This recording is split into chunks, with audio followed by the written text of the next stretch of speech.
to say to women that are loose, but I want to say something to my sisters, and I want you to understand me well. The enemy does want to bind you. He does want to bind you. But I want to tell you something, sisters. The enemy really isn't after you. He really isn't after you. He wants to bind you. But he doesn't have to worry about killing you. You remember when David came down to Ziklag and the women were taken into captivity and the men had to go get the women and get them out. When he brought those women out of captivity, encouraged himself in the Lord and saw them transform, they didn't kill the women, they trapped them.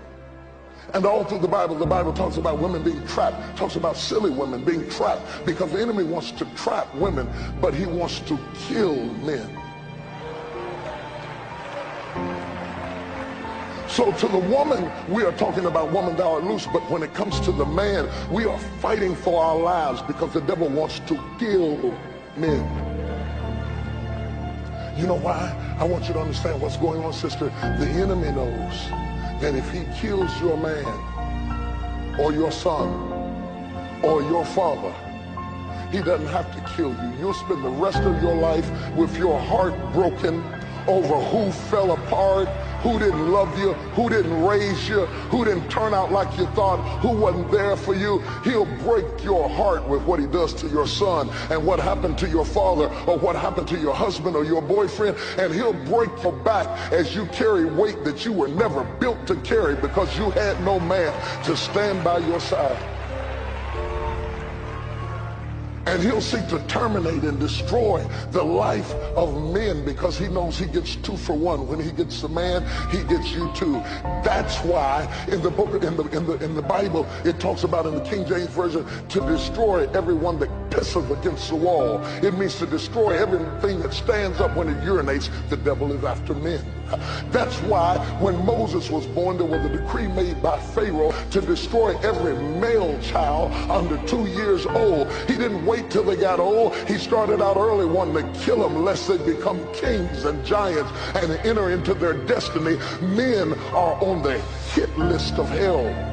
That's why when the baby Jesus was born, Joseph had to take him down into Egypt and hide him for 2 years because Satan had a contract out for men and he was willing to kill every male child until he got to that child, because the prophecy in the book of Genesis said that the seed of the woman would rise up and bruise the head of the seed of the serpent.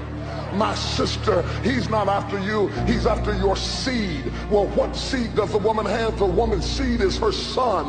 The prophecy is in the male child. He wants to kill your seed, your son, your father, the masculine voice in your house, until it becomes strange to your daughter to hear a man's voice in the house. So she'll be so desperate for the voice of a man or the touch of a man that the only man who ever touched her was the man who was laying on top of her. He's after the male child.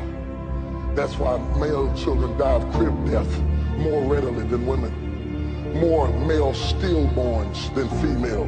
I don't just have to stay in the spirit, we can go in the natural. Our male baby boys die more readily at early ages, contract more diseases than their female counterparts. Hear me good. That's why insurance companies are predisposed to expect the man to die. They expect it so well that when a pastor builds a church, they want a key man policy on him. So if he terminates his life, the bill will still be paid. They expect him to die because he's a man, and that's what men do. They die. They expect it so well that they're advising women to have a plan because you outlive us by 10 to 15 years. We die. That's what we do. We die. We die with our backs bent over and our heads and our hearts broken, stressed out, wounded and hurting, trying to figure out what in the world happened to the dream we had. I'm not saying you're not a great woman. I'm not saying you're not a great wife. I'm not saying you're not a great mother. But it is difficult for a man to play a role in a house that he has never seen acted out in all of his life. And somewhere along the way, every man in this room has wanted to quit. And if he stayed, whether he took out the trash or not, and if he stayed, whether he got his degree or not, and if he stayed, and whether he's everything you want him to be or not, you owe it to him to tip your hat and say, thanks for staying.